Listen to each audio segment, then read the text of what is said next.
Le handicap était la seule forme de diversité à ne pas avoir fait sa révolution.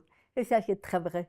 Parce qu'on a beau avoir des lois, donc la loi de 2005, pour essayer de changer le regard de la société sur le handicap. Et on se rend compte que finalement, les choses n'ont pas tellement évolué. Elles sont même plutôt, je trouve, depuis quelque temps en train de rechuter à nouveau. Je prenais la suite d'un directeur, d'un homme, grand, moustachu, très, très solide, très, très carré. Il a été très surpris. Il m'a regardé, il m'a dit, mais vous allez savoir faire. Et la première visite que j'ai eue, mon père voulait être présent. Donc c'était un peu bizarre parce que déjà c'est la première fois que je voyais mes frères et sœurs au bout d'un an et demi. J'avais peur qu'ils me reconnaissent pas. J'avais imprimé un album photo avec au moins 100 photos d'eux et moi.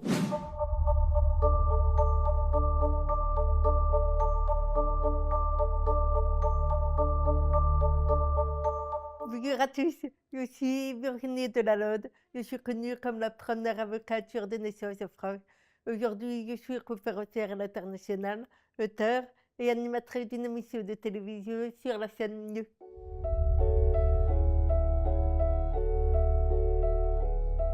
La première fois que je me suis rendu compte que j'étais différente parce que je suis sur une profonde, je pense que ça s'est fait de manière très progressive, c'est-à-dire que, j'avais bien compris que, les autres entendaient des choses que je n'entendais pas et je voyais, à l'école, on les appelait, moi je n'entendais pas quand on m'appelait et cetera. Mais, il y a une anecdote qui m'a particulièrement marquée, où j'ai pris conscience que ma surdité était un problème pour les autres. Et c'était un anniversaire de mariage d'amis de mes parents. Il faisait très très chaud, on attendait la pièce montée et on décide d'organiser un chat. Et c'est la plus jeune du groupe qui est désignée et évidemment on comprend que comme c'est la plus petite, elle va avoir du mal à nous rattraper. Donc je lui propose mon aide pour qu'on soit deux à courir après tout le groupe. Et j'ai à peine eu le temps de terminer ma proposition qu'elle m'a dit mais je ne veux pas jouer avec toi, tu parles trop mal. Donc là, elle m'a dit, bon, bah, elle n'est pas très sympa, tant pis pour elle. Commence à m'éloigner. Et là, son frère arrive. Elle lui dit, mais sois gentille avec elle, elle est handicapée. Et pour moi, handicapée à l'époque, j'avais déjà commencé à lire et je lisais énormément. C'était Quasimodo de Notre-Dame de Paris, le scaphandre et le papillon, la personne tétraplégique sur un lit d'hôpital. Et là, j'ai compris au fait que ça voulait dire handicap. Pour les gens, c'était monstre. Et ça a vraiment été très violent pour moi. Donc j'ai grandi dans un environnement familial assez classique. Donc un parent, enfin un père, une mère, un petit frère, donc je suis l'aîné. Et mes parents ont divorcé quand j'avais 9 ans. Donc la confiance en moi a vraiment été un sujet très compliqué. C'est-à-dire que à partir du moment où j'ai compris que j'étais différente, j'étais vraiment dans l'observation des gens, dans le non-verbal, et je captais tous les microsignes qui me faisaient sentir que j'étais différente. Donc forcément, avec ça, difficile d'avoir confiance en soi. Et puis il y avait une maman aussi qui était très dans le contrôle, qui me faisait régulièrement sentir que je n'avais pas la bonne éducation, que je n'avais pas le bon comportement. Et donc, la confiance en moi a vraiment été quelque chose que j'ai travaillé sur le long terme.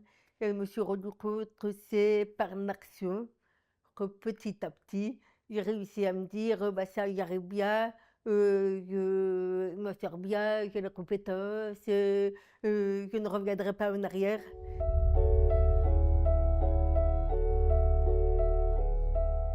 Je ne pense pas pouvoir dire que j'ai un jour consciemment appris à lire sur les lèvres. Parce que c'était mon seul moyen pour comprendre les gens, donc je pense que ça s'est fait naturellement au fur et à mesure. Ce qui m'a aidé, c'est de connaître le français écrit, parce que j'ai su lire avant de parler. Donc je savais lire à 4 ans, 4 ans et demi, et j'ai réussi à m'exprimer pour la première fois, j'avais 6 ans. Heu, quant à l'articulation, clairement, ça a vraiment été un parcours de combattant parce qu'au total, je peux parler comme je parle aujourd'hui, comme, vous m'entendez, j'ai mis 20 ans à résoudre 3 séances d'orthophonie par semaine. Et encore, je pense que je suis un petit peu lottie, parce qu'en réalité, quand j'étais enfant, je travaillais tous les jours avec ma maman, sous forme de jeux, sous forme d'exercices, avec mes peluches, mes poupées, etc. Ce qu'il faut savoir, c'est que quand on n'a jamais entendu le saut de sa voix, c'est un petit peu difficile de la voter. Et donc, pour ça, il a vraiment fallu commencer par la base de la base, c'est-à-dire quand on est sûr, normalement, on perd le babillage. Et moi, j'avais bénéficié d'une nouvelle stratégie orthophonique qui était de me faire conserver mon babillage et à partir de ces sons naturels, de construire tous les autres sons les uns après les autres. Et on a commencé notamment par le souffle. Mais que vous avez remarqué que vous faites à S, à F, à Ch, à J. Votre souffle n'est pas du tout le même. La langue aussi dans la bouche, comment vous la positionnez pour prononcer des sons. Et puis ensuite, une fois que vous avez réussi à produire un son, il faut arriver à faire une syllabe, puis un mot, puis une phrase. Et c'est pour ça que ça a pris aussi le temps. Donc, j'ai eu la chance, les premières années de ma scolarité, d'être dans un établissement complètement normal. Donc, j'avais des amis, j'avais des maîtresses extrêmement bienveillantes qui avaient envie d'essayer de voir finalement si une personne sourde arrivait à suivre dans leur classe. Et puis, à partir du CM1, mes parents se sont séparés. Nous sommes allés vivre à Paris, alors que auparavant, j'habitais dans un petit village près de la Suisse, mais côté proche.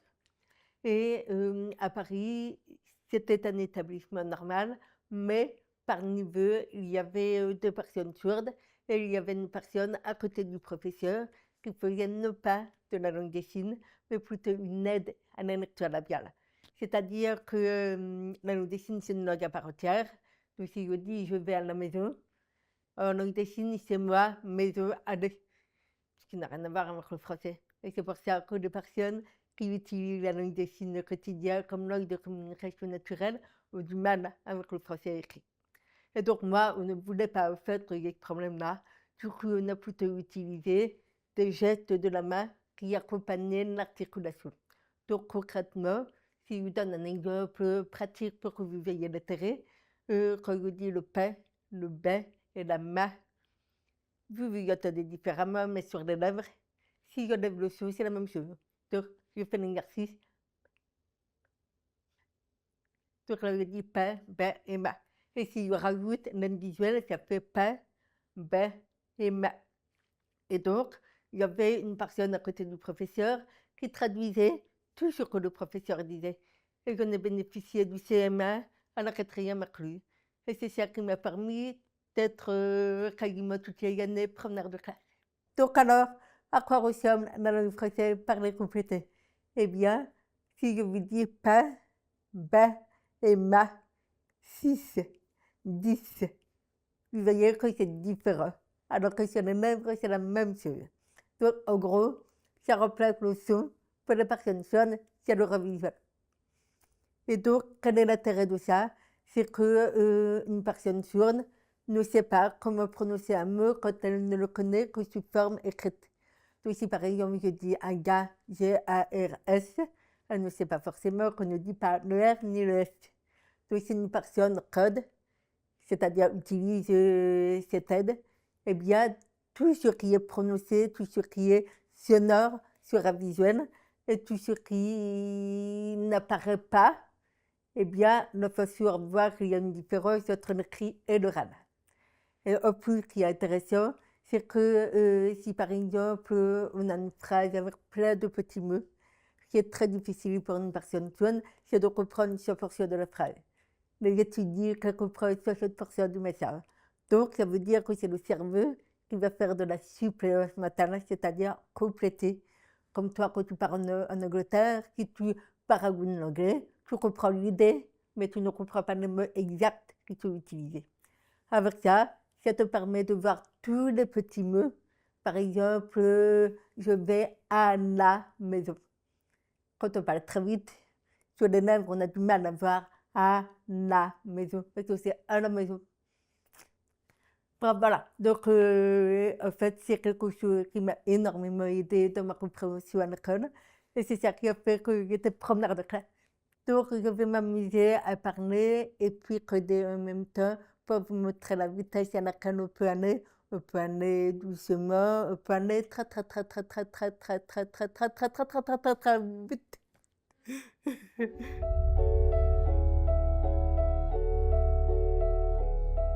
Il y a effectivement de nombreux souvenirs d'adolescence où ma surdité m'a posé énormément de problèmes. Le problème numéro un, c'était la musique. Donc mes amis étaient passionnés de musique, s'échangeaient les CD, allaient de concert, parlaient de leurs chanteurs et tout ça. Moi, c'était une conversation que je ne pouvais pas avoir. C'était compliqué aussi quand on se retrouvait et qu'on parlait dans le noir. Par exemple, dans la rue ou dans la chambre avec la petite lampe de chevet, etc. Impossible de lire sur les lèvres, impossible de suivre. C'était aussi quand j'allais au coûte. On faisait des veillées le soir au coin du feu et il n'y avait pas assez de lumière.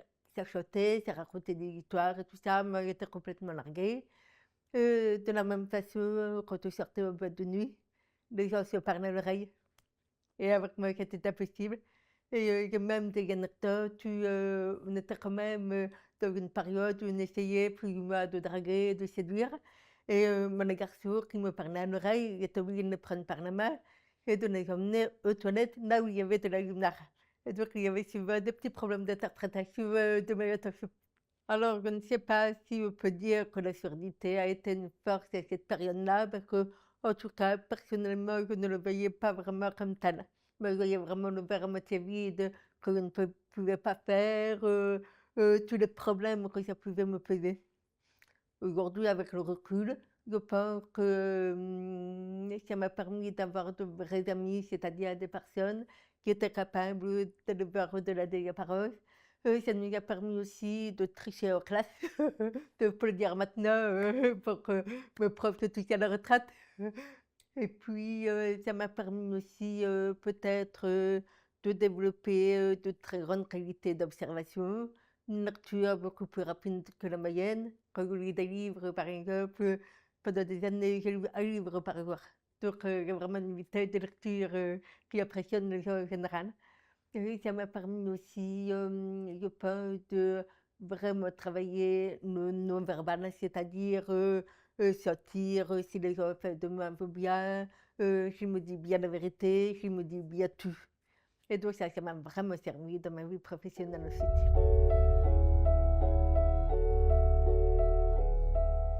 Je pense que le moment où j'ai transformé mon handicap en vraie force a été quelque temps après m'être mise à mon compte. Ben, que tant que je travaillais pour les autres, tant que j'avais le sentiment que je devais faire mes preuves, que je devais démontrer que j'étais à minima aussi capable que n'importe qui d'avoir des résultats et d'atteindre une vraie performance. Mais c'était compliqué pour moi finalement de voir en quoi ça pouvait être une force. Et à partir du moment où j'ai arrêté d'avoir peur de déroger, arrêté de me rétrécir, me minimiser, et que j'ai vraiment pu travailler comme j'avais envie de travailler, avec le confort dont j'avais besoin, avec l'organisation qui était idéale pour moi, c'est là où je me suis rendu compte que, en fait, personnellement, j'étais passée à côté de beaucoup d'opportunités professionnelles et que finalement, aujourd'hui, c'est une vraie force. C'est une force parce que ça me rend beaucoup plus libre. C'est une force aussi parce que y a des clients qui me correspondent, des clients qui me méritent, des clients qui sont persuadés que oui, je vais vraiment leur apporter quelque chose de différent, des personnes que j'ai l'habitude de côtoyer. Ça me permet aussi de mettre en avant justement tout ce que j'ai découvert, ce fameux verre à moitié plein au cours de mon adolescence et puis de cette première partie de vie professionnelle où j'étais plutôt salariée, où je travaillais pour des supérieurs. La force aussi que ça m'a donnée, c'est une force intérieure, c'est-à-dire que je me suis rendu compte qu'il y avait plein de choses de la vie par exemple, les incertitudes, par exemple, le stress, par exemple, la gestion de l'énergie, sur lesquelles j'étais déjà préparée depuis longtemps, parce que c'est ce que j'avais appris avec mon handicap au quotidien. Alors au départ, je ne souhaitais pas du tout faire des études de droit, je voulais être vétérinaire. Et simplement, au moment du choix, l'équivalent de Parcoursup à l'époque, eh bien, ma maman a refusé que je fasse ce choix-là. Et donc, je me suis retrouvée avec un délai d'un mois pour trouver un métier. Puis évidemment, à l'époque, il y avait quand même plutôt une pression pour faire des métiers assez renommés socialement, donc plutôt médecine, plutôt pas au Sénat, mais plutôt avocat, plutôt chef d'entreprise, bref, des métiers prestigieux. Et rien ne me plaisait. À l'époque, j'étais plus très en colère contre cette société qui ne me laissait pas de place, qui ne voulait pas de moi et qui me le faisait bien comprendre. En colère contre ce pays qui avait comme devise liberté, égalité, fraternité, sauf que c'est pas du tout ce que je vivais moi dans ma vie. Et je me suis dit, en plus, la particularité du handicap, c'est que beaucoup de gens ont tendance à décider de votre vie à votre place, à vous expliquer quel sera votre choix des possibles, qui est souvent très étriqué, alors que vous, c'est pas du tout ce que vous ressentez. Bref, tout ça m'a énervé. Et je me suis dit, peut-être que avec le droit, je vais arriver à me faire entendre, je vais arriver à me faire respecter et surtout, je vais pouvoir défendre les personnes qui sont dans la même situation que moi. Et puis au final, je me suis rendu compte que c'était moi que j'essayais de défendre, de protéger au travers de ce métier.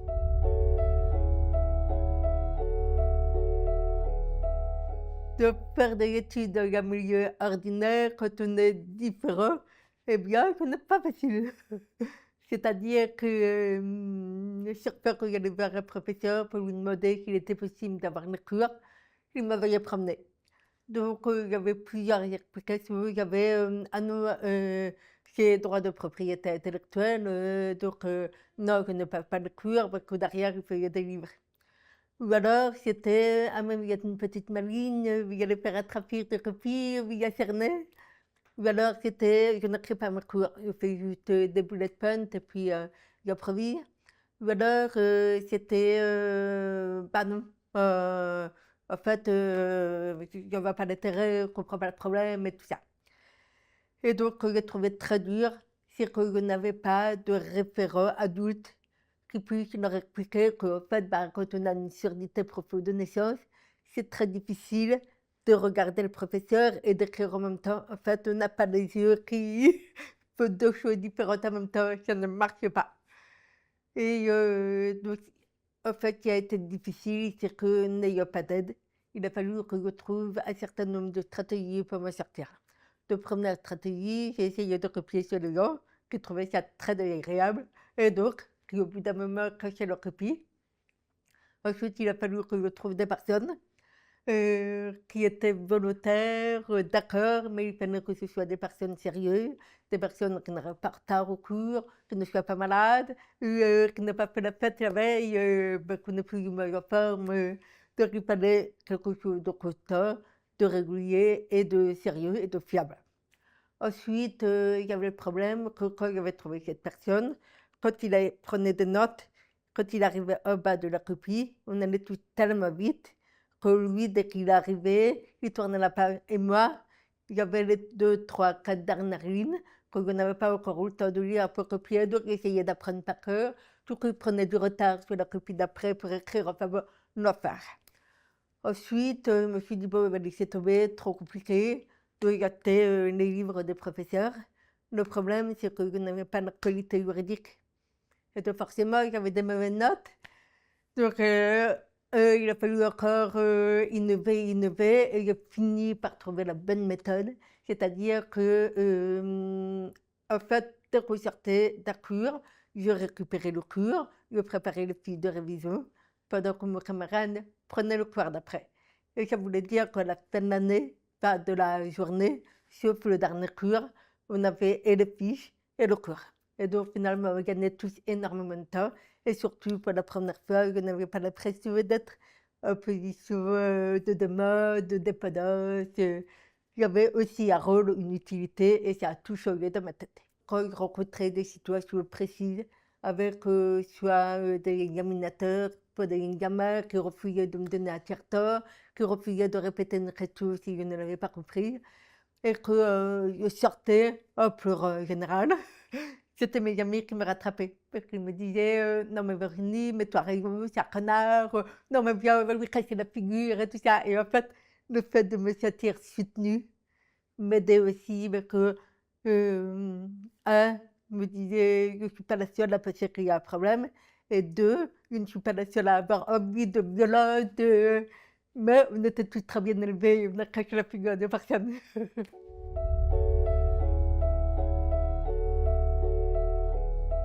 Alors le jour où j'ai eu mon diplôme d'avocat, ça a été une sensation très bizarre. À la fin, j'étais hyper heureuse, ça y est, c'est terminé. Plus jamais d'inquiétude par rapport à ma cour, par rapport aux gamins, par rapport au jury qui va comprendre qu'il va plutôt me mettre des bateaux dans les roues. Enfin, tout le stress qui n'avait rien à voir avec le fait de faire des études, mais qui était lié à ma surdité, était derrière moi. Et en même temps, j'ai aussi ressenti une énorme fatigue. Parce que j'avais tellement encaissé, j'avais tellement cherché des solutions, surcompensé, etc. Et je me disais, mais qu'est-ce qui m'attend dans la vie professionnelle? Est-ce que ça va être pareil? Est-ce que ça va être pire? Etc. Et j'avais vraiment cette angoisse d'avoir du mal à trouver du travail. Et paradoxalement, quand j'ai eu donc mon diplôme d'avocat, en sortant de mes stages, j'avais 2 collaborations. Et ça, c'est rarissime. Ça n'arrive jamais. Je pense eu 2 ou 3 camarades de promotion qui avaient une collaboration. Je pense que ce qui me rend la plus fière aujourd'hui dans mon parcours professionnel, c'est d'avoir réussi à aller dans des univers où on ne m'attendait pas du tout. D'avoir démontré que ce n'est pas parce qu'on avait une difficulté de la parole ou le handicap de la communication et qu'on ne pouvait pas être avocat, qui est un métier de la communication, travailler dans le marketing. Pareil, je suis animatrice d'une émission de télévision, j'écris des livres, je suis surtout conférencière à l'international en français et en anglais. En plus, il y a cette notion d'ambition qui m'accompagne, quel que soit le choix que je vais faire dans ma vie professionnelle, c'est important pour moi.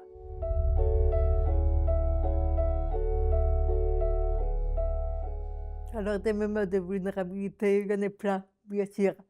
J'ai la chance d'être aujourd'hui très à l'aise avec le sujet, donc si j'ai l'impression de ne pas assez bien faire, si je me pose des questions sur le résultat, si je ne réussis pas des choses, je parle avec beaucoup de transparence à mon entourage, donc professionnel et personnel. Et c'est le regard des autres qui est toujours très bienveillant, très soutenant, qui fait que ça me permet d'avancer. C'est-à-dire que je ne ressasse pas, je ne me dis pas, ah là là, c'est la cata, c'est la fin, on arrête tout. C'est plutôt dans cette logique de me dire comment faire pour ne plus me retrouver dans cette situation et comment faire pour trouver le bon chemin, celui qui est confortable pour moi et avancer. Alors certains me demandent si aujourd'hui encore j'ai l'impression de devoir faire plus, de devoir prouver.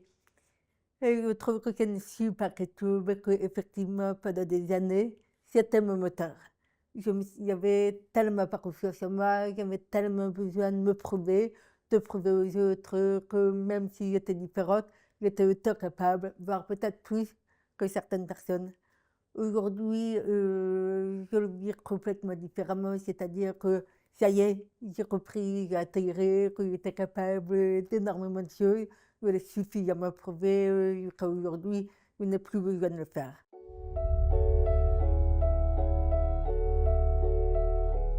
Je suis toujours aujourd'hui animée par ce côté exploration.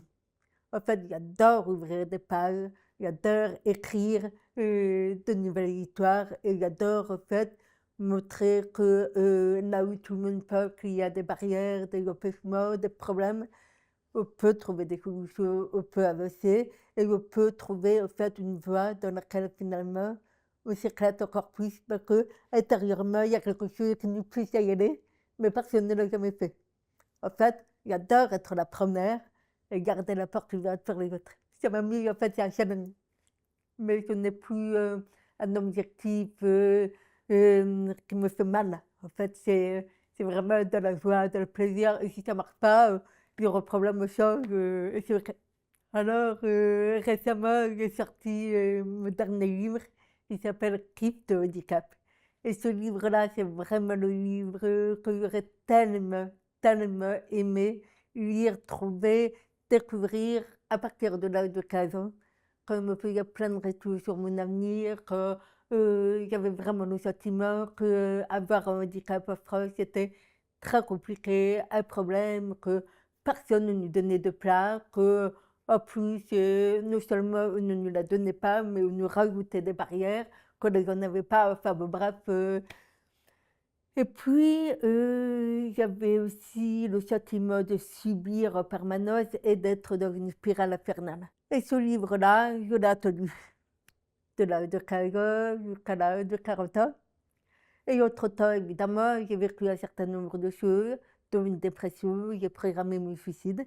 Et ça m'a amené à beaucoup travailler sur moi. Donc, j'ai fait de la thérapie, j'ai fait du coaching, j'ai fait du développement personnel, et j'ai fait du coaching professionnel aussi. Et plein de micro-choses, genre la constellation familiale, se réconcilier avec son enfant intérieur, bref, plein de choses.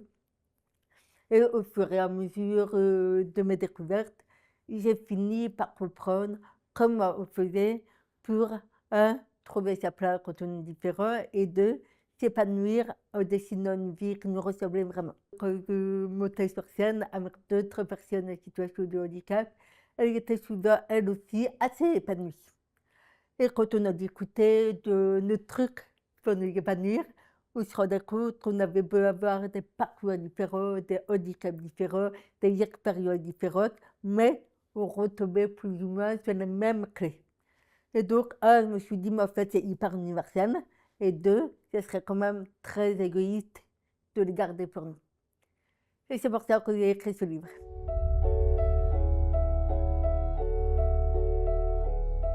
Donc aujourd'hui, ce que j'ai envie de partager, c'est de relayer un message de Michael Jeremna qui disait que le handicap était la seule forme de diversité à ne pas avoir fait sa révolution.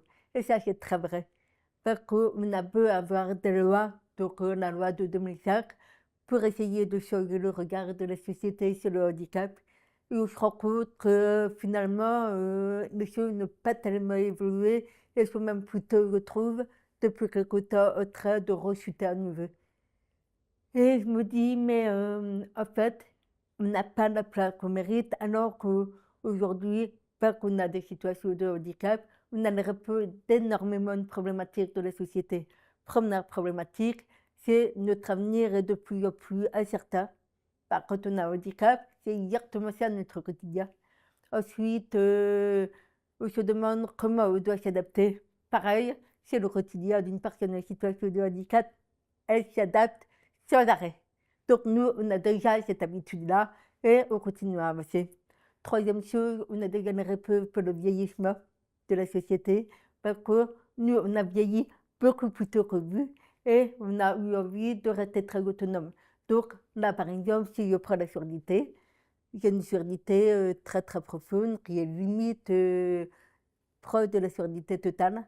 Et pourtant, je téléphone, j'écoute la télévision, je vais au spectacle, ce soir je vais au théâtre, je vais à des conférences, je me forme, bref, je téléphone, enfin, j'ai une vie quasiment normale.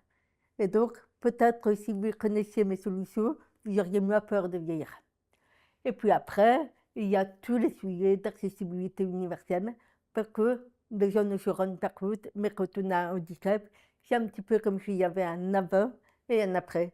C'est-à-dire que si vous avez une problématique motrice, vous vous retrouvez en fauteuil roulant par exemple, ou avec des grosses douleurs, eh bien, tu veux restaurant préféré, le magasin que vous adorez, terminé, parce qu'il ne sont pas accessible. Ou alors, il va avoir beaucoup plus de mal à faire des prêts à la banque. Parce que rien n'est passé, rien n'est adapté. Et donc, en fait, notre combat, c'est de rendre finalement cette société beaucoup plus accessible, beaucoup plus épanouissante pour l'ensemble des gens, quel que soit leur âge de 0 à 100 ans.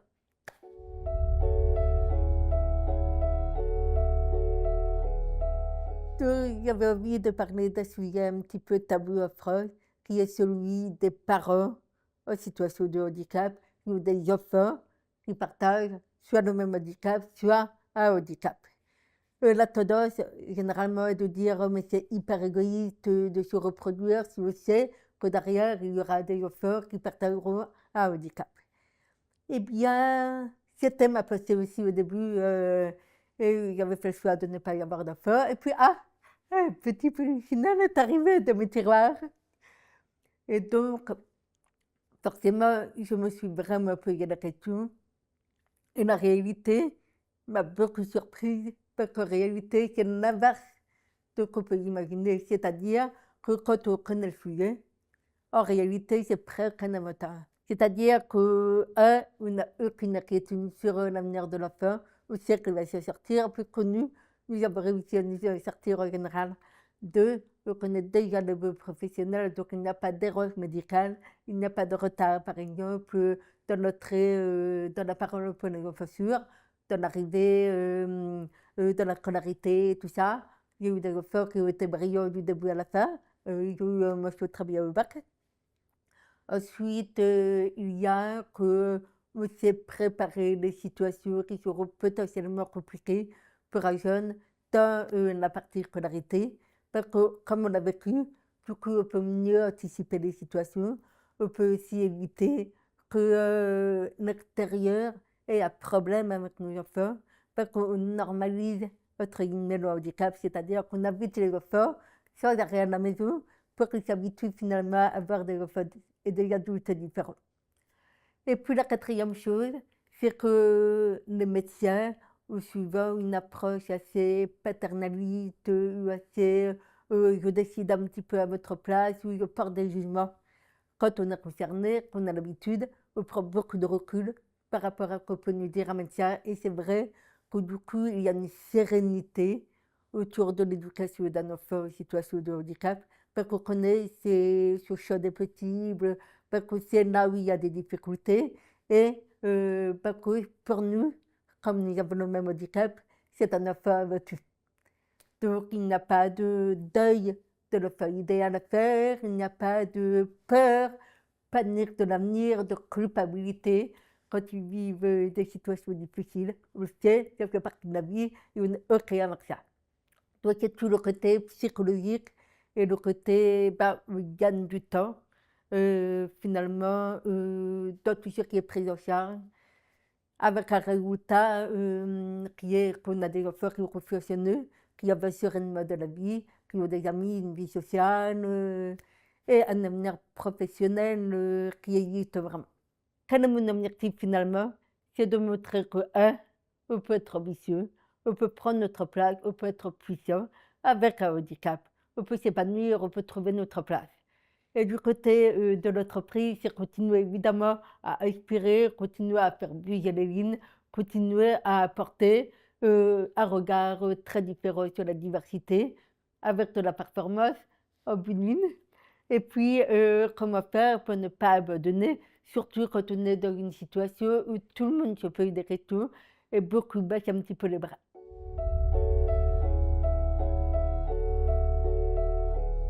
Alors, qu'est-ce que je dirais à Virginie Petite? C'est encore une fois, ce n'est pas une question facile, parce que j'ai envie de la protéger de tous ces moments difficiles que je sais qu'elle va traverser, mais c'est aussi parce qu'elle les aura traversés que ça lui aura permis d'être la Virginie que je suis moi aujourd'hui. Donc, j'ai envie de la protéger et en même temps de lui dire, mais ça fait partie du chemin. Et j'ai été obligée en fait d'accepter ça aussi pour mes enfants, mais que j'ai des enfants sûrs. Que j'ai envie de lui dire aussi peut-être, c'est que il ne faut pas rêver. Même si tu te bats très fort pour essayer de changer les choses changent très, très lentement parce que ça ne dépend pas de toi. Ça dépend de l'ouverture d'esprit des gens, de leur curiosité, de leur envie de reprendre en fait ce que ça veut dire être différent en France. Et il y a plutôt l'impression aujourd'hui qu'on est même en train de reculer en arrière, alors qu'on aurait plutôt besoin d'ouverture, on aurait besoin peut-être de nous reconnecter encore davantage avec le mode dans lequel on évolue aujourd'hui. Donc, je suis désolée, Virginie, de ne pas y avoir réussi à te construire un mode qui était meilleur que celui dans lequel tu es arrivé. Je m'appelle Florence Talby, j'ai 67 ans, j'aurai 68 ans au mois d'octobre prochain. Je suis directrice honoraire d'établissements médico-sociaux publics à Paris.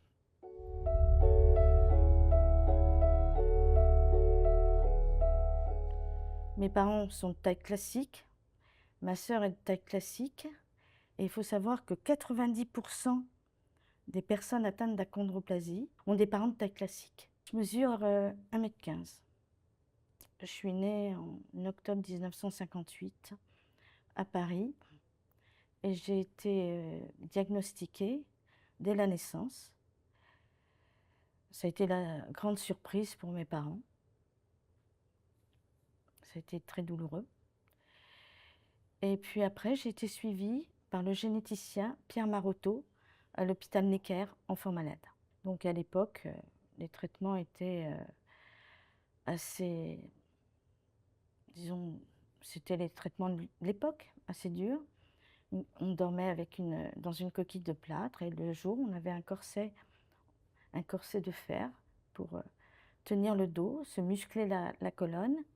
Et ensuite, des séances de kinésithérapie avec des sacs de sable pour réajuster et mettre la colonne la plus droite possible. Je n'ai jamais été opérée du dos, je n'ai jamais été opérée du trou occipital, je ne souffre pas de mon dos.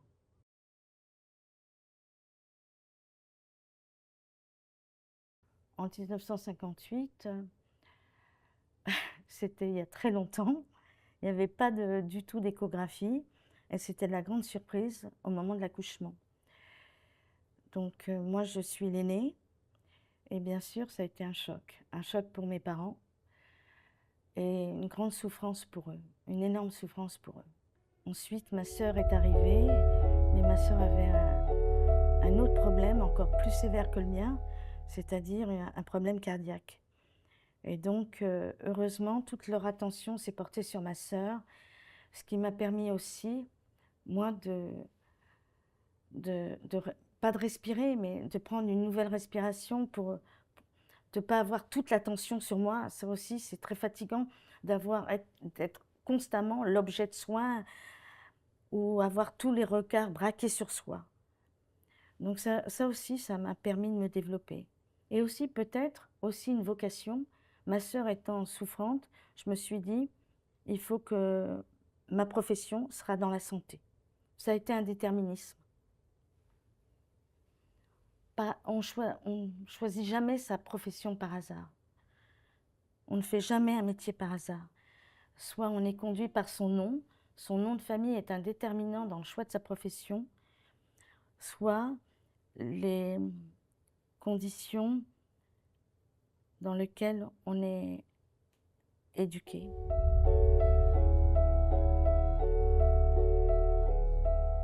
Alors, mes parents n'étaient pas prêts à cet handicap et rien n'a été aménagé. Et en fait, ils ont décidé que j'allais vivre dans un monde de grands et donc c'était à moi de faire cet effort. Donc en fait, j'ai eu aucune adaptation dans mon quotidien. Et quand j'y repense, c'était extrêmement fatigant, mais j'ai appris à vivre vraiment dans un environnement de grands. Même à l'heure actuelle, je vais dans les supermarchés, je prends le produit qui me vient sous la main et si j'ai éventuellement besoin d'un produit en hauteur, alors je tisse un lien social, un lien avec une personne dans le supermarché. Ça me permet d'échanger avec elle et j'apprends beaucoup, quoi. J'apprends beaucoup sur l'autre. J'ai appris à qui je pouvais demander et à qui c'était impossible de demander. Ce qui m'a énormément frustrée, je vais vous surprendre peut-être, mais c'est d'aller dans un magasin et de ne pas trouver d'habits. Alors ça m'a frustrée. Vous ne pouvez pas vous imaginer. On allait faire le shopping avec ma mère, ma sœur. Ma sœur trouvait des habits, moi je trouvais rien. On me faisait remarquer que c'était trop grand, que ça ne m'allait pas. J'en ai des très mauvais souvenirs, très très mauvais souvenirs. Une angoisse avec l'apparence, avec les habits, les chaussures. Je veux absolument être tout à fait correcte, avoir des habits ajustés, être jolie à regarder. Pour moi, c'est très important parce que j'ai toujours entendu la phrase « elle est petite, mais elle est jolie » ou « mais elle est courageuse, mais elle est compétente ». Mais d'entrée de jeu, on vous fait remarquer que votre différence, on vous stigmatise, on vous discrimine tout de suite. Ça viendrait jamais à l'idée de dire il est grand, mais il est intelligent, ou il est grand, mais il est beau, ou il est de taille classique, mais il est mignon. Ce genre de phrase, on ne vous fait pas remarquer une différence. Alors on commence par quelque chose de très négatif. Heureusement, il y a le « mais » qui vient rééquilibrer la phrase. Le handicap ou une différence qui se voit, en plus c'est visible, c'est un handicap extrêmement visible qui fait vriller l'autre. Il doit le sortir, il doit vous dire que vous êtes différent, comme si vous ne le saviez pas. Oui, je sais, je suis différente, mais on vous le fait remarquer. Non, parce qu'il a besoin de l'extérioriser, ce besoin d'extérioriser, de dire « vous êtes différente, elle est petite ». Ah, on m'a dit, mais vous êtes efficace. Alors heureusement, il faut corriger, hein, parce que sinon, alors là…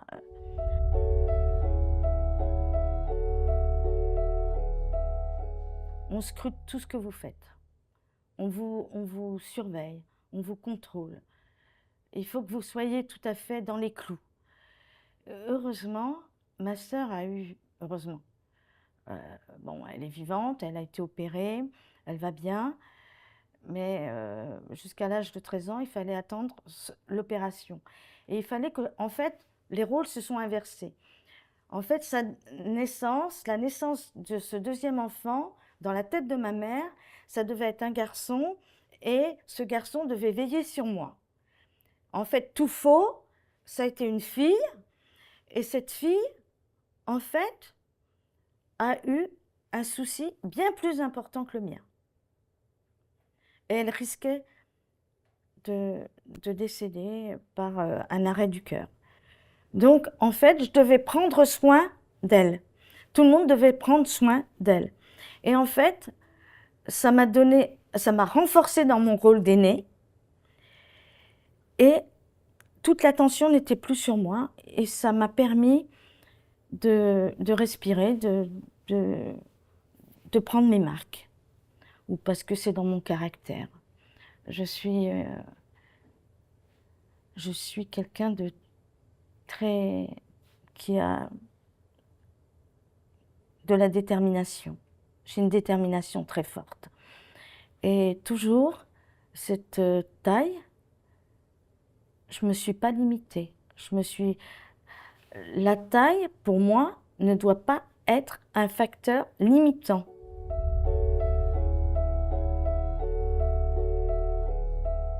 Donc j'ai fait un BTS, mais une fois insérée, j'ai fait des cours du soir pour aller jusqu'au diplôme d'ingénieur en biochimie. Et après, j'ai travaillé pour passer les concours au niveau de la fonction publique hospitalière pour être directeur d'établissement. J'ai réussi du premier coup le concours de directeur d'établissements sanitaires, sociaux et médico-sociaux à l'École des hautes études en santé publique. J'ai travaillé, j'ai été à fond, sans penser à mon apparence, sans penser à ce que je représentais. J'ai été reçue Et même, je me suis étonnée, je me suis dit, ils ont osé nommer une femme, à l'heure actuelle, différente, avec sa différence. Mais ce sont les compétences, ce sont les compétences qui comptent. Il faut croire en soi, euh, ne jamais douter, jamais, jamais douter. Et je me souviens, je vais vous raconter une anecdote, quand je suis arrivée euh, dans un établissement pour personnes âgées, il y avait un résident, on appelle ça un résident. Il était là pour sa femme et il était résident. Et il a été très surpris de me voir. Et je prenais la suite d'un directeur, d'un homme, grand, moustachu, très solide, très carré. Il a été très surpris. Il m'a regardé, il m'a dit, mais vous allez savoir faire? Ben, je lui ai dit, oui, on va travailler sur les dossiers, vous et moi. On va conduire, vous êtes au conseil de la vie sociale, et ben, on va échanger, on va mener les dossiers ensemble. Il m'a regardé, et puis après, on a travaillé, et puis quelques temps après, il m'a dit, il n'y a pas de problème.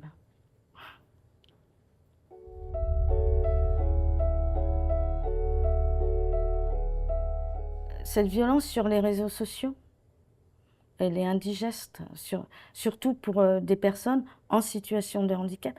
On est les seuls. Bon, on ne va pas faire une hiérarchie des personnes en situation de handicap, mais nous, on est les seuls, on est visibles, donc c'est hilarant, et donc c'est tourné en dérision, c'est des sites abjects sur les Norges de nains, Norchis de naines, etc. Ils captent des photos dans l'espace public de personnes de petite taille, ils les trafiquent et ils les mettent sur les réseaux sociaux, ils les détournent. C'est abject, c'est totalement abject. Moi, je n'y vais pas parce que psychiquement, ça a un impact sur le psychisme et c'est malsain. C'est douloureux pour qualifier une personne de petite taille de dire que c'est un nain. Parce qu'après, ce mot, il est divulgué, il est... Alors qu'on qualifie une statue, on met des statues, des nains de jardin, qu'un arbuste, un chien, un caniche nain, un animal, un objet du buis, c'est une planète naine, c'est un... Bon, ok, d'accord. Mais en parlant d'une personne de petite taille pour garder la dignité et le respect, il faut changer, faire évoluer le terme. Personne de petite taille. Alors mon fils et moi et mes enfants et ma fille, on appelle les personnes de petite taille, même moi, on s'appelle les pecs. Les pecs, c'est-à-dire on crée un autre mot. Alors, c'est à nous, c'est notre langage.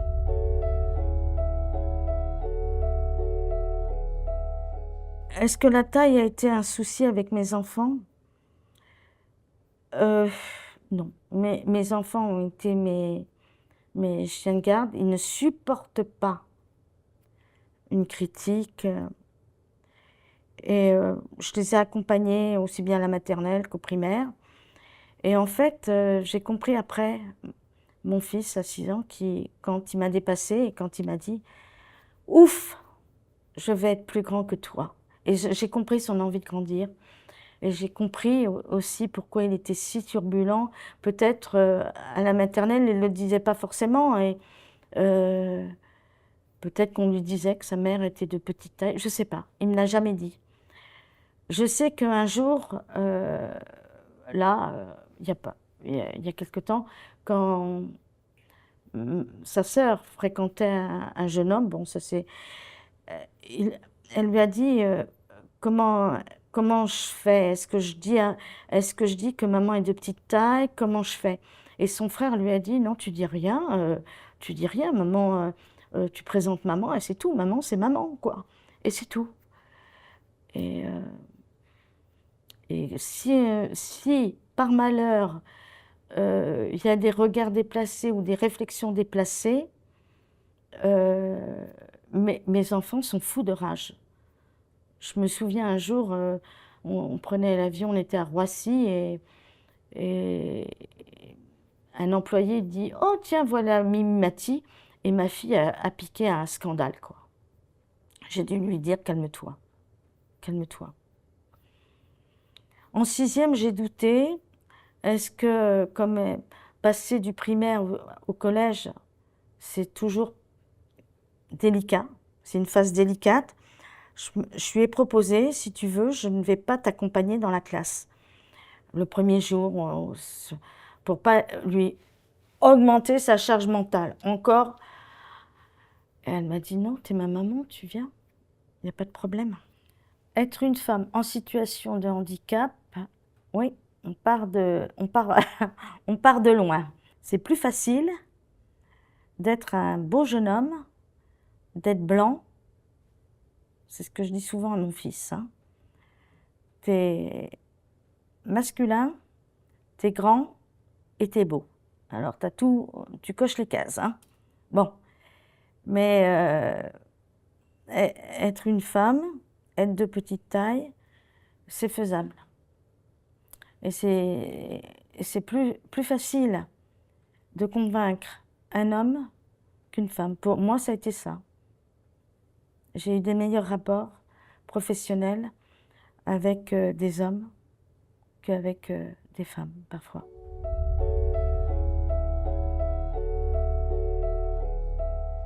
Les personnes de petite taille souffrent. Elles souffrent du dos, elles souffrent des articulations, elles souffrent de leur surpoids, elles ont souffert de l'apnée du sommeil, qui est bon, parfois liée avec le surpoids, qui est liée avec le surpoids, avec leur colonne vertébrale, avec la marche. Personnellement, je n'ai aucune souffrance. Mais je fais extrêmement attention, ou je suis bâtie ainsi, ou on m'a élevée ainsi. Il faut pas... Ça vient de loin, quoi. Ça vient de très très loin. Ma mère était issue d'une famille de 9 enfants. On mangeait, ils se battaient pour manger à table. Bon, on fait pas trop bien. Bon, il faut pas trop manger, il faut se restreindre, il faut faire attention, il faut pas. Bon, des privations, je sais pas. Je vais pas vous dire des bêtises, mais je sais que le sport, l'activité sportive est très importante. Je fais beaucoup de Qigong, de Jalun Dafa, de la respiration. Alors, mon lieu de vie, il y a un rehausseur au niveau de l'évier de la cuisine pour atteindre le robinet et un au niveau de la salle de bain, c'est tout. Le reste. Et j'ai des chaises trip-trap pour toute la famille, pour même mes enfants en ont encore parce que c'est réglable. En fait, vous avez une assise et vous avez le repose-pied. Donc c'est des chaises en bois que je trouve très confortables. C'est tout. Au niveau des aménagements, c'est tout. Et par contre, j'ai une voiture qui demande un aménagement. Parce que vous vous retrouvez en situation de handicap, parce qu'on croit qu'une personne de petite taille n'est pas une personne en situation de handicap. Si, elle se retrouve parfois en situation de handicap, notamment quand elle va, bon, je vous l'ai déjà dit, quand elle va s'acheter des habits, elle ne trouve rien. Quand elle va s'acheter des chaussures, elle ne trouve rien. Donc, c'est des chaussures, je les commande par Internet. Bref, les habits, vous allez chez les teenagers, trouver des habits et puis vous faites de la couture, ou vous les faites sur mesure. Et puis, quand vous achetez une voiture, votre voiture, il faut qu'elle soit aménagée. Alors, comme mes enfants la conduisent, donc j'ai conservé les pédales. Et moi, je conduis avec mes mains. J'ai un accélérateur au volant et un frein.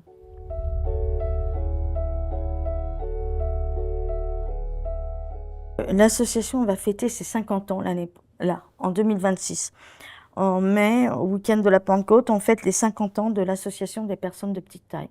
Donc elle a été créée en 1976 par Helga Priacel, mère d'un enfant achondroplase, maître Brissès Saint-Macary, un notaire de petite taille, et puis un médecin généticien de Strasbourg, le professeur Claude Stoll.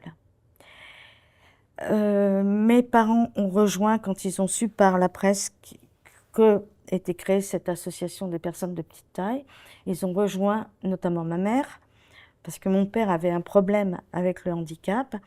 Donc, pour lui, c'était une douleur intense. Et je le comprends, hein. Vous êtes meurtri, hein. Le handicap, quand vous êtes fragile, on vous tue, quoi. Ça vous fait très mal, quoi. Je le comprends. Donc ma mère est venue à l'association, et puis on est venu à Dourdan, et puis ça fait quelque chose de bizarre quand vous avez 17 ans, quand vous allez voir 18 ans, de rencontrer des personnes qui ont la même taille que vous. Même c'est un peu troublant. Et puis à cet âge-là, moi honnêtement, quand je voyais une personne de petite taille dans la rue, ben, je changeais de trottoir. Cette image me dérangeait. Et puis là, actuellement, je suis au conseil d'administration de l'Association des personnes de petite taille, dont la présidente est Violette Vianney. Une personne, alors je peux vous dire, ultra dynamique, hein. Moi, je suis rien du tout. Je suis très molle par rapport à elle. Elle a une énergie d'enfer. Chef de cabinet au ministère de la Culture, plus présidente de l'Association des personnes de petite taille. Elle s'est lancée dans un super projet, rédiger un livre. Et là, quand je l'ai eu et quand j'ai vu toutes ces personnes qualifiées qui avaient témoigné, qui avaient écrit pour cet ouvrage, c'était pas juste un recueil de nos parcours. Bon, nos parcours, ils sont ce qu'ils sont, mais c'est pas juste un recueil de nos parcours. Ce sont des personnes qualifiées, hautement qualifiées.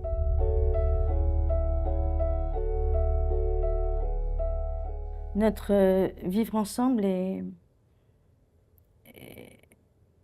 c'est ce qui est le plus beau. Vivre ensemble, avec nos différences, on s'enrichit et on avance. Sur un projet, on le voit dans tous les domaines, quels qu'ils soient. Dans mon domaine professionnel, ça a été le cas. Dans le domaine associatif également. Le vivre ensemble, le travailler ensemble, avec nos différences, font avancer les projets. Mais il ne faut pas que certains de notre communauté, on va dire, ou qui sont porteurs de notre différence, nous stigmatisent par leur activité de bouffon, quoi. Leur activité on va faire rire. Par exemple, je vous parle de l'émission Fort Boyard. L'émission Fort Boyard, elle existe depuis 35 ans. Mes enfants ont adoré Fort Boyard. Moi, je regardais Fort Boyard. Mais au bout de 35 ans, on se pose des questions quand même. Le personnage, heureusement, on a pu les faire évoluer. Mais on se disait, tiens, la personne de petite taille, elle court dans un fort, et elle ne parle pas. En plus d'être petit, ils ne parlent pas. Ils sont muets. On se posait des questions quand même. Et puis, quand vous êtes depuis 35 ans dans une société ou dans une entreprise, vous évoluez, vous changez. Vous n'êtes pas assigné à la même condition. Donc, qu'est-ce que vous montrez comme image à l'espace public? Cette image-là, comment... C'est une drôle d'image que vous montrez, non?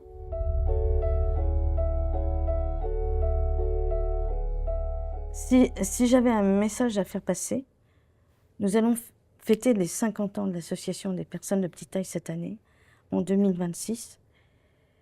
C'est lire le livre qui vient de paraître, pour quelques centimètres en moins. C'est l'Association des personnes de petite taille avec des personnes hautement qualifiées. Il a été rédigé grâce au Cherche Midi, aux éditions du Cherche Midi, à Paul-Henri et à Marie-Hélène, qui ont œuvré pour la rédaction et la réalisation de cet ouvrage. Donc, il faut le lire, il faut l'acheter, c'est un puits d'informations. Si j'avais 20 ans aujourd'hui, je recommencerais exactement la même chose. Je regrette absolument rien de ce que j'ai fait et de mon parcours et du vivre ensemble et de ce que j'ai partagé avec l'autre. L'autre m'a enrichi et j'ai beaucoup appris. J'ai beaucoup appris sur l'être humain et son comportement. Et j'ai été très sensible au langage non verbal. On apprend beaucoup sur l'autre lorsqu'on est différent.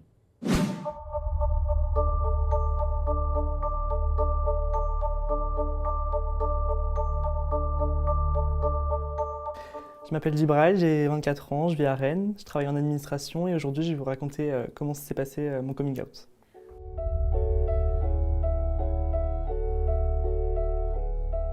J'ai toujours grandi avec une famille qui m'a pas forcément dit je t'aime, mais qui me le montrait au quotidien par des actions. Même au sein de la maison, on sentait qu'on était aimés, moi et mes frères et sœurs, mais on n'était pas dans la déclaration orale. C'était vraiment par des actions.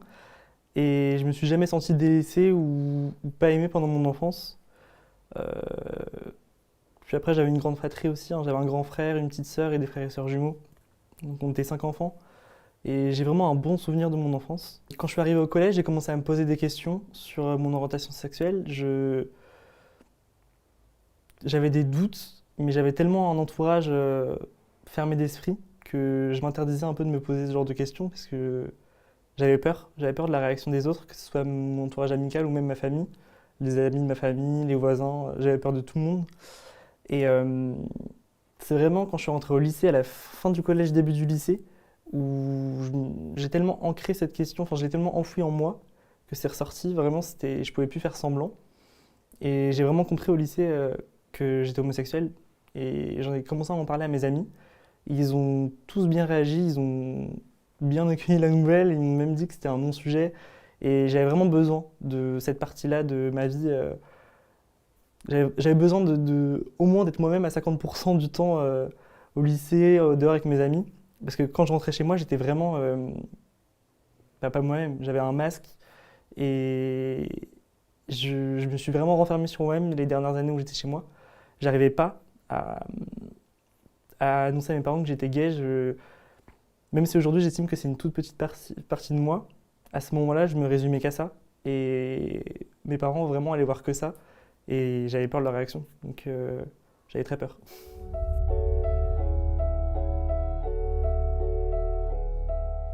Moi, je me voyais vraiment faire mon coming out à mon indépendance quand j'aurai 30 ans, que je ne serai plus du tout dépendant financièrement et scolairement de mes parents, parce que j'étais quand même en classe de première quand je l'ai fait, j'avais 18 ans. Je venais d'avoir 18 ans, c'était quelques jours après mes 18 ans. Et je sais pas, j'ai senti que c'était le moment. Ma mère, elle me posait souvent des questions par rapport à mon frère, parce que mon frère, il ramenait quand même des copines à la maison, moi je ramenais personne. Et forcément, elle se posait des questions. Et ces derniers jours, elle était insistante sur ces questions. Et je me suis dit, mais si elle me pose des questions, c'est qu'au fond, elle sait. Et si elle sait qu'elle n'est pas en colère en me posant ce genre de questions, c'est qu'elle peut accepter potentiellement mon homosexualité. Donc là, je sais pas, j'ai senti que c'était le moment, j'ai senti que je pouvais me confier. Donc je lui ai annoncé. Et ça s'est très mal passé. J'ai mis 45 minutes à lui dire. J'arrivais pas à sortir la phrase « je suis homosexuel », c'était impossible, mais quand je l'ai sorti, c'était tellement un soulagement. Je me sentais tellement mieux, je voyais même pas sa réaction. Vraiment, j'avais tellement un soulagement fort que tout son rejet, ses insultes et sa réaction, je calculais pas. Il y a des phrases, même si aujourd'hui j'ai 24 ans et que ça s'est passé à 18 ans, je m'en souviendrai toujours. Je t'ai pas élevé pour que tu sois pédé, qu'est-ce que je vais dire aux gens? Je peux pas assumer ça. C'est des phrases, sur le moment, je calculais pas. Mais je pense que mine de rien, ça a eu un impact indirect sur moi parce que ça a laissé des séquelles quand même.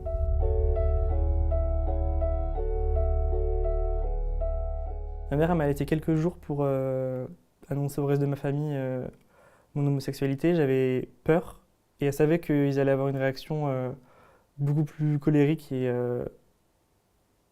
que ça allait partir plus loin. Donc c'est pour ça qu'elle m'a laissé quelques jours pour essayer de... Je sais pas en fait qu'est-ce qu'elle pensait à ce moment-là. Elle me disait va voir ton assistante sociale au lycée, essaie de trouver un appartement, dans 3 semaines tu dégages. Donc c'était compliqué et je me rendais pas compte de l'urgence de la situation parce que pour moi c'était vraiment une réaction à chaud. C'était vraiment une réaction sur le moment et ça allait pas durer. Pour moi, elle pouvait pas me mettre dehors pour une orientation sexuelle. À ce moment-là, en tout cas, je pensais comme ça. Et c'est quelques jours après que je me suis rendu compte que c'était pas du tout une réaction à chaud et que ça allait bien durer. Ma mère, elle m'a laissé 3 semaines. 3 semaines pour la fin du mois, pour annoncer à mon frère, à mon père et au reste de ma famille que j'étais gay.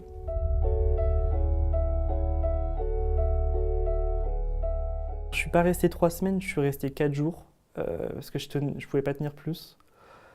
C'était compliqué parce que pendant les 4 jours, en fait, toutes les photos de moi elles étaient retirées de la maison. Ma mère, quand mon père et mon frère n'étaient pas là, a préparé les cartons, elle les mettait dans ma chambre pour mon départ. Puis après, le reste de ma famille ne voyait pas non plus tout ce qui se passait. J'étais plus invité au repas, mais ils se posaient quand même des questions et je pouvais plus approcher mes frères et sœurs.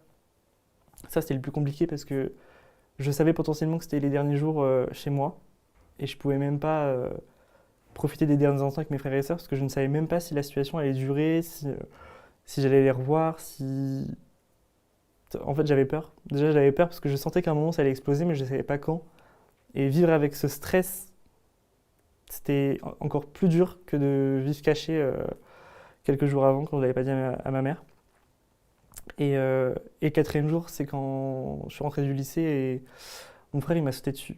Donc, je suppose que ma mère, de toute façon, lui avait dit.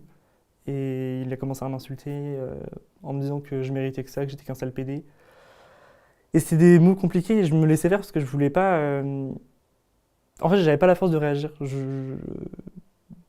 J'étais là, j'étais par terre, je me défendais même pas.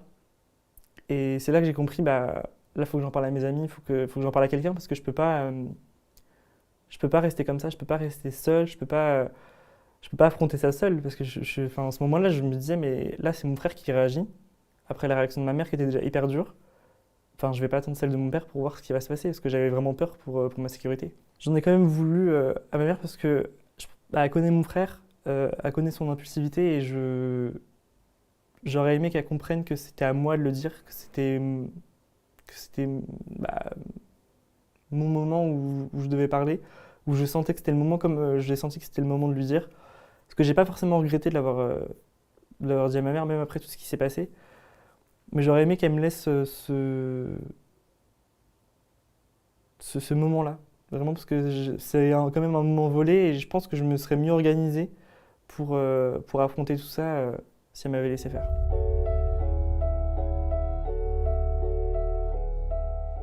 À l'époque, mes frères et sœurs, ils avaient 4 ans et demi. Ils comprenaient pas trop ce qui se passait. Et je voulais pas forcément qu'ils comprennent parce que c'était tellement dur déjà à vivre. Je me suis dit, mais comment de toute façon tu veux leur expliquer ça? Là, aujourd'hui, ils ont 10 ans. Mes parents leur ont expliqué que j'ai fait des bêtises et que c'est pour ça que je suis parti de la maison. Je préfère qu'ils restent sur cette version de l'histoire pour l'instant parce que je pense qu'ils n'ont pas encore les outils pour comprendre tout ce qui s'est passé. Et plus tard, dans leur adolescence, je pense que de toute façon, ils verront bien ce que je fais un peu sur les réseaux, etc. Et ils sauront un peu tout ce qui s'est passé réellement. Et là, je pourrais leur expliquer, ils auront vraiment la maturité pour comprendre et les outils. Quand mon frère en est venu aux mains avec moi, j'ai commencé du coup à en parler à mes amis. Et mes amis ont plus réalisé l'urgence et le danger qui était sous mon toit finalement que moi. Ils m'ont vraiment ils m'ont ouvert les yeux sur la situation. Je pensais vraiment que c'était une situation à chaud et que je méritais un peu de vivre tout ça parce que ma mère elle m'avait clairement fait comprendre que j'étais quelqu'un de mauvais à ce moment-là. Donc en fait pour moi c'était clairement, j'étais clairement un enfant qui avait fait une bêtise et qui subit un peu les conséquences. Et là les parents de mes amis ils sont un peu révoltés. Ils ont dit mais c'est pas normal ce qui se passe, faut qu'on fasse quelque chose. Donc je suis resté pendant 2 semaines et demie, 3 semaines chez des amis à droite à gauche. J'alternais un peu chez tout le monde. Et ça me dérangeait tellement un peu de déranger entre guillemets les cadres familiaux des autres. Parce que j'allais chez des familles à droite à gauche sans avoir la mienne, j'en avais plus. J'avais plus rien, j'avais plus de famille, plus de frères et sœurs, plus de maison. J'étais en classe de première, j'avais même pas de diplôme, enfin j'avais rien. Je savais à ce moment-là, je me rappelle que c'était le vide complet. Je savais pas du tout qu'est-ce que j'allais faire de ma vie, qu'est-ce que je voulais faire.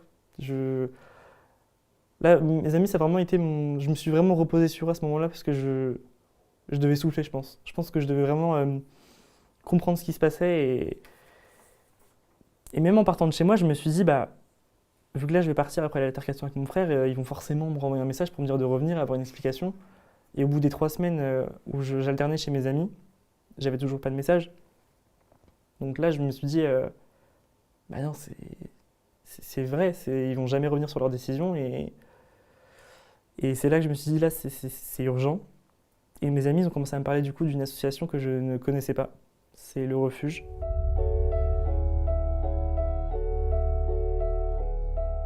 Le Refuge, c'est une association LGBT+, qui accompagne du coup les jeunes victimes de rejets familiaux. Des accompagnements administratifs, moi ils m'ont aidé par exemple à refaire tous mes papiers, donc que ce soit carte vitale, avis d'imposition, tout en fait ce qu'il faut quand tu commences ta vie de jeune adulte, donc ce que j'aurais dû faire avec mes parents par exemple, je l'ai fait avec le Refuge. Et c'est sous forme de permanence, du coup un jour dans la semaine où ils m'aident à faire mes CV pour trouver des jobs. À l'époque, bah, ils m'ont aidé à faire mes CV pour trouver des alternances, parce que je voulais quand même continuer mes études. Quand je suis arrivé au Refuge, ça a vraiment été un moment de réflexion pour moi. Parce que du coup, j'arrivais dans une maison, il y avait d'autres jeunes qui avaient un peu une histoire similaire à la mienne, et je me suis senti compris et pas jugé. Après tout ce que je venais de vivre, je pense que c'est ce qu'il me fallait. Un cocon où je me sentais bien, où je me sentais moi-même, où je pouvais vraiment me projeter. Et ils m'ont clairement fait comprendre que c'était une aide pour commencer ma vie d'adulte, que même si j'ai perdu ma famille, aujourd'hui, je peux vraiment construire la mienne. Et c'est ce que j'ai fait avec mes amis. Vraiment, mes amis aujourd'hui, c'est les mêmes qui m'ont accompagné quand j'ai vécu ça. Et, euh, et là, je me suis dit, bah, je suis au Refuge, ça va vraiment être une épaule pour m'aider pour tous mes projets. Donc là, je me suis dit, je vais faire un BTS, je vais passer mon bac, je vais faire un BTS, une alternance, je vais enchaîner avec un bachelor. Donc là, je me suis vraiment projeté, ils m'ont aidé à me projeter. Et j'avais du mal à me projeter justement quand je suis parti de chez moi parce que je me suis dit, comment tu veux commencer ta vie avec tout ce qui vient de t'arriver? Je me voyais vraiment plus continuer. Je ne voyais pas du tout comment je pouvais rebondir après tout ce qui s'était passé et avoir perdu tout ce que j'ai perdu. Et le Refuge, ça a vraiment été une épaule solide pour moi. Et après, il y avait aussi des permanences sous forme d'activités, jardinage. Et en fait, ce petit côté un peu activité de famille le week-end, c'est mine de rien, en vrai, ça faisait du bien parce que bah, le week-end, par exemple, quand mes amis ils avaient des repas de famille, moi j'avais des activités avec le Refuge. Enfin, en fait, des fois, je pouvais me sentir seul, par exemple, par rapport à tous mes amis qui avaient du coup une famille, mais j'avais le Refuge. Et, et ça m'a vraiment fait du bien. Mon année de terminale, elle était un peu compliquée. Parce que du coup, j'enchaînais un peu. J'enchaînais 3 jobs en même temps. J'étais plongeur, serveur et agent d'entretien. Et bah, je passais mes épreuves en même temps. Et j'étais au Refuge. Euh, et comme je l'ai expliqué, vraiment, le Refuge, ça a été un endroit où je me suis dit, bah là, c'est le début. C'est le début de ton combat. Alors que je pensais que c'était la fin quand j'ai perdu enfin, quand ma famille m'a mis dehors. Mais, mais je me suis vraiment remotivé. Enfin, le Refuge m'a aidé à me remotiver et m'a aidé à prendre conscience que j'avais une vie à vivre. Et pour ça, il fallait que je travaille, il fallait que j'étudie, il fallait que je continue. Et c'est ce que j'ai fait.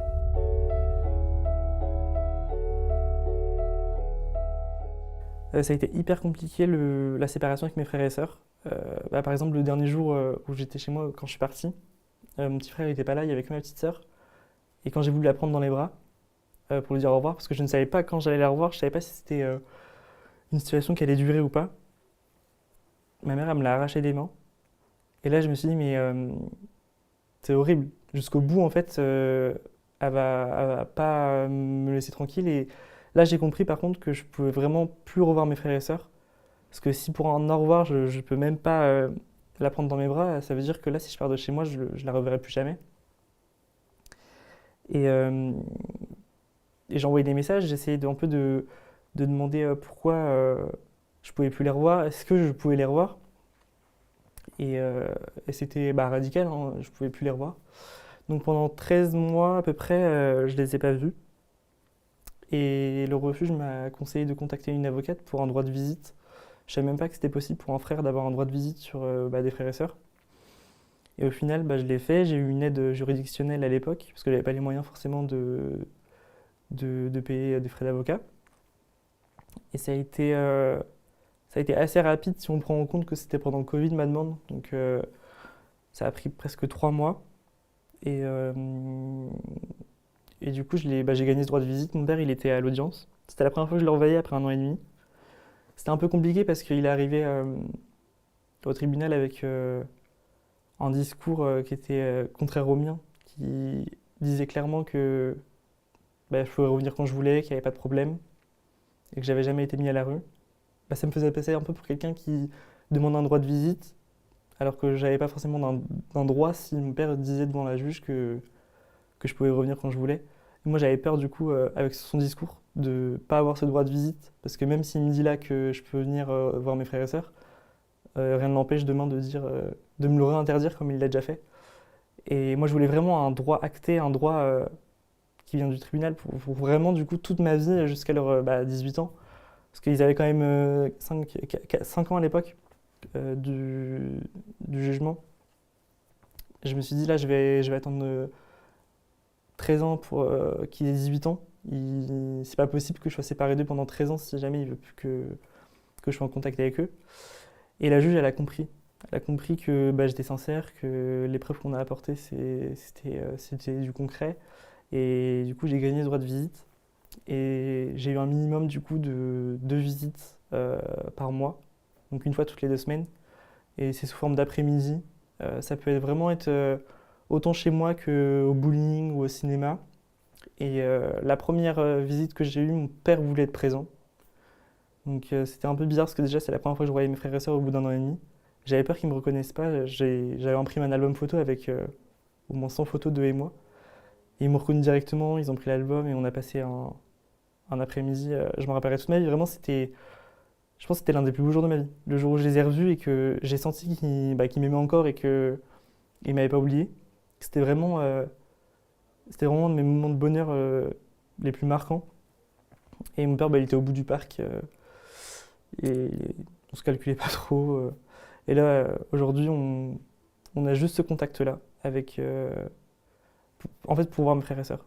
Pour ce droit de visite-là, c'est le seul contact qu'on a aujourd'hui. Enfin, j'ai pas envie qu'en fait mes frères et sœurs, ils aient un camp entre guillemets à choisir. Je suis conscient que ça reste leurs parents et que jamais de toute façon je pourrais influencer leur façon de voir nos parents. Et je veux pas justement influencer ça. C'est pour ça que je leur raconte pas du coup tout ce qui s'est passé.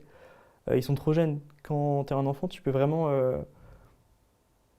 Pour moi, ils n'ont pas les outils en fait pour comprendre. Et vraiment, ça va être fausser un peu leur vision des choses. Et j'ai pas envie qu'ils rentrent dans ce jeu-là de se dire, il y a un mauvais, il y a un gentil. Donc, je préfère qu'ils restent sur leur version que mes parents leur ont expliqué que j'avais fait des bêtises et que je suis parti de la maison pour ça. Et plus tard, je sais très bien qu'ils sauront la vérité. Donc, ça me dérange pas.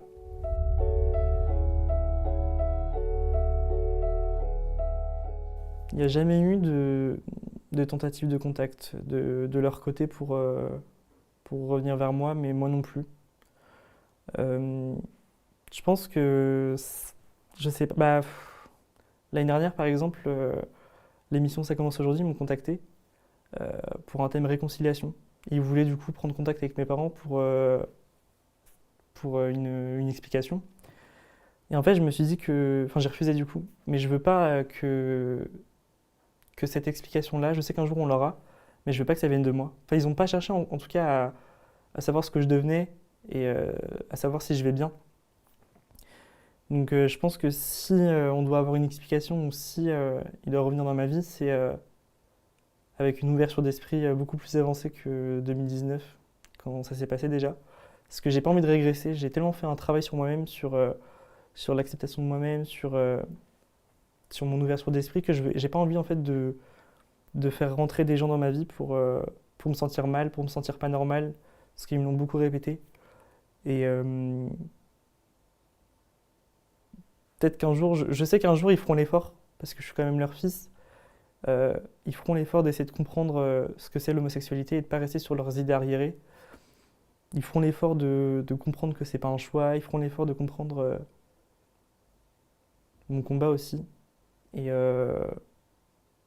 ça partira pas d'initiative de ma part, je pense. Donc, depuis 2021, je prends la parole sur les médias, sur des émissions, euh, pour vraiment raconter mon histoire. Parce que quand j'ai fait mon coming out à 18 ans, je ne connaissais même pas le refuge. Je savais même pas que c'était possible de se faire mettre à la rue pour une orientation sexuelle.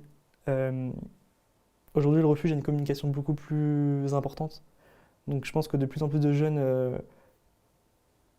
prennent connaissance du coup de ce qu'est le refuge, comparé à par exemple à mon époque. Mais il y a quand même du travail à faire. Et j'avais envie, moi, à 18 ans, d'avoir pas un exemple, mais une histoire, d'entendre une histoire comme la mienne, de montrer qu'on peut on peut continuer ses études, on peut continuer de travailler, on peut continuer de vivre tout simplement après avoir subi un rejet familial et continuer surtout à avancer sans sa famille forcément et construire sa propre famille. Et c'est tous ces petits messages-là et que j'avais envie du coup de transmettre, que bah, forcément mes parents, peut-être que quand ils me voient sur les réseaux, sur les émissions, ils pensent pas directement au message que j'ai envie de transmettre, ils pensent directement à l'image négative qui va découler de leur réaction. Forcément, des fois, surtout sur les réseaux sociaux, des fois il y a des commentaires pas très sympas sur mes parents. J'essaie vraiment de modérer ça, mais je peux pas tout maîtriser malheureusement. Et mon père me l'a reproché une fois quand il m'a déposé mes frères et sœurs. Euh, il n'était pas content. Il m'a un peu menacé d'arrêter mes prises de parole. Et j'arrivais pas à parler, j'arrivais pas à lui expliquer un peu pourquoi je faisais ça. Pourtant, à chaque fois que je prends la parole, j'essaye d'expliquer pourquoi je le fais, j'essaie d'expliquer dans quel but, que c'était vraiment pas contre eux. Mais, euh, mais il a du mal à comprendre. Et je pense qu'il a toujours du mal à comprendre aujourd'hui, parce qu'il m'avait reproché ça il y a 2 ans.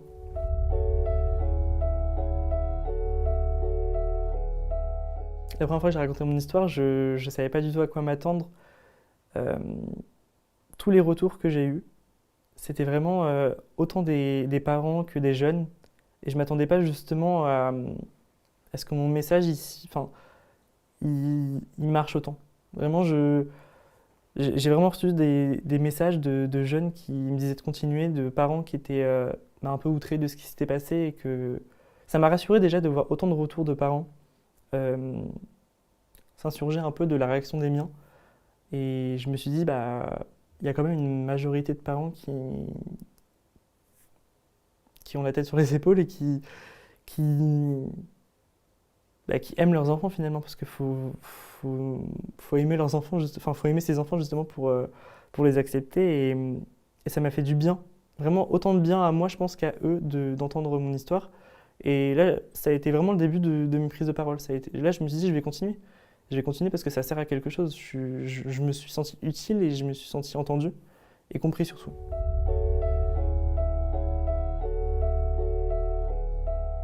Aujourd'hui, j'ai quand même des séquelles parce que sur mes prises de parole, je parle beaucoup du positif. Donc aujourd'hui, le positif, c'est que bah, j'ai mon indépendance, je travaille, j'ai été diplômé, je revois mes frères et sœurs, je voyage beaucoup. J'ai quand même avancé, mais il y a quand même des séquelles qui sont toujours là depuis 6 ans. Donc il y a notamment ma peur du rejet. J'ai vraiment développé cette peur des autres, cette peur du regard des autres. Et je pense qu'au fond, du coup, plus les années passaient, moins je m'acceptais. Euh, enfin, je voulais pas forcément traiter un peu tout ça. Je laissais un peu ça de côté. Et c'est une erreur aujourd'hui que je regrette parce que je pense que j'aurais été consulté plus tôt un thérapeute. Ça m'aurait aidé, je pense, sur beaucoup de choses. Parce que je me prive de quand même pas mal de choses, que ce soit au niveau amoureux. Je me suis jamais laissé, par exemple, bah, ce bonheur-là de savoir ce que c'est l'amour, recevoir l'amour, en envoyer surtout. Et, euh, et aujourd'hui, j'ai commencé une thérapie il n'y a pas très longtemps et je me sens déjà mieux parce qu'on met le point sur plusieurs choses. Euh, D'où vient déjà cette peur? Cette peur du rejet, elle vient vraiment de ce traumatisme que j'ai vécu avec mes parents. Et aujourd'hui, je travaille là-dessus. Je travaille vraiment là-dessus parce que j'ai trop sous-estimé, je pense, la santé mentale. Je me suis dit, bah, c'est dans ma tête, donc je verrai ça plus tard. Mais aujourd'hui, je vois bien que ça m'handicape la vie au quotidien. Et c'est pour ça que je prends ça au sérieux maintenant et que je travaille là-dessus concrètement.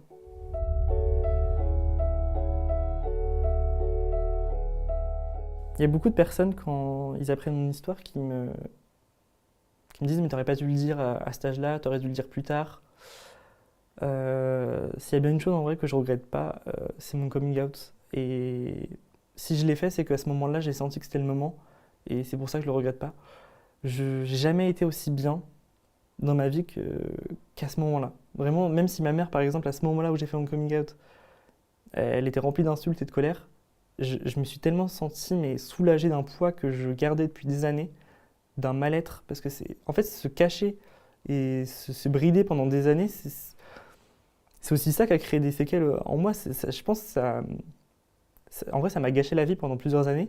Et là, le fait de briser un peu cette glace et de lui dire toute la vérité, ça m'a tellement fait du bien et ça m'a ouvert tellement de portes.